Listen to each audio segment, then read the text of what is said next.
I know when you tell readers there's a theme, none of them ever go with the theme, and tonight they're going with the theme well, better than they've ever done for me, which shows you how much they respect Panina and how little respect people have for me. So yeah, I don't really have any good. Panina didn't tell me originally that I was going to have to read a story about traveling, so I had nothing. I'm writing a book about the Chicago suburbs and the history of the suburbs. It's really, really fucking interesting. So I dug through my the archives, and I had a story that me and my friends had made this competition that one of us could write the greatest shitty young adult novel of all time, because we all think young adult is a total cop-out because you can't sell your regular novel. And I'm sorry, it's not the truth, but I wrote the worst YA novel of all time. It was about 95 pages, and I've whittled it down to 600 words. It was really fun.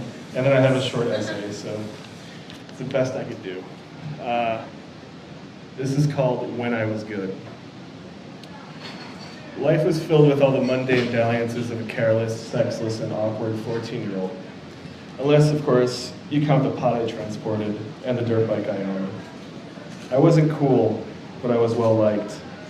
I wasn't popular in the way it's portrayed in corny coming-of-age films. I didn't navigate all the various rungs of the high school social ladder.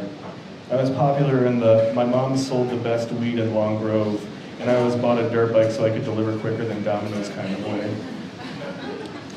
I'm not saying she was a prophet or an innovator, but the idea of suburban weed delivery had, up until that point, been an underutilized method of boosting sales.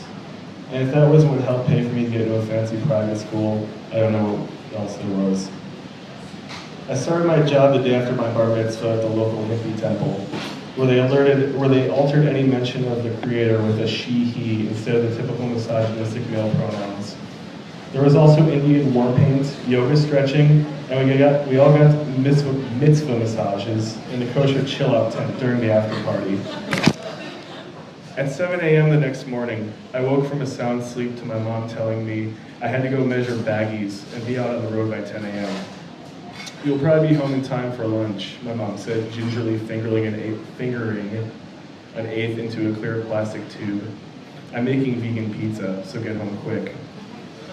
My first go-around was difficult. I had my Yamaha 75cc for 2 years. The move all the way up to the 125cc's took a lot of getting used to, and the unnatural power between my horny teenage boy legs made me think about my favorite new pastime.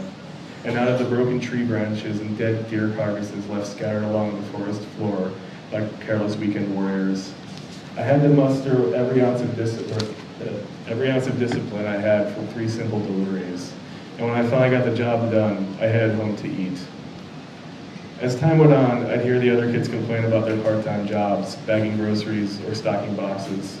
But I loved my after-school gig. I loved the crisp Illinois air in the fall as I zipped past the old German graveyard on an emergency nighttime delivery to a small-town mayor in need of a hookup. I loved that December evening when we finished lighting the Hanukkah candles, and Mom told me to go look in the garage for my present.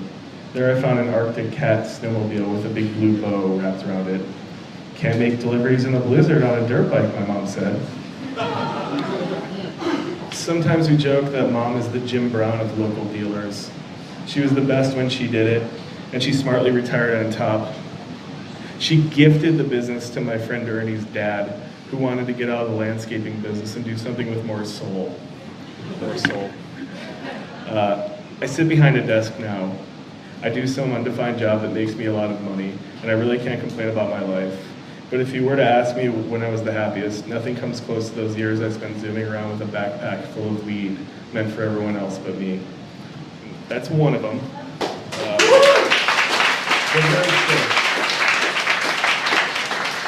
And this is an essay. Like I said, I'm writing a nonfiction book about Chicago. And I wrote this last night after 8 hours of research and writing, so I'll leave you with this. It's called whatever happened to the Palmer Mansion. And if you know anything about the layout of the city of Chicago, the Palmer Mansion is this old, beautiful mansion that's now torn down, and it was basically the start of Lakeshore Drive, which you will find out in this 400-word essay is my favorite road in the universe. I don't know what God's country is supposed to mean. I've always been under the assumption that every inch of this earth belongs to some creator or deity. But there are actually people out there who believe that mountains and valleys are holier than miles of concrete slabs or highways and buildings named after some insurance company. I'm also not from New Jersey. I don't feel any kinship with the Garden State bombast I hear over my speakers when I'm listening to Bruce Springsteen talk about highways jammed with broken heroes on a last chance power drive. My image of an interstate is being stuck without a working AC and listening to talk radio as I look at buildings designed by Mies van der Rohe. At the wheel, I prefer Jonathan Richman singing about his love of driving late at night down highways in the song Roadrunner.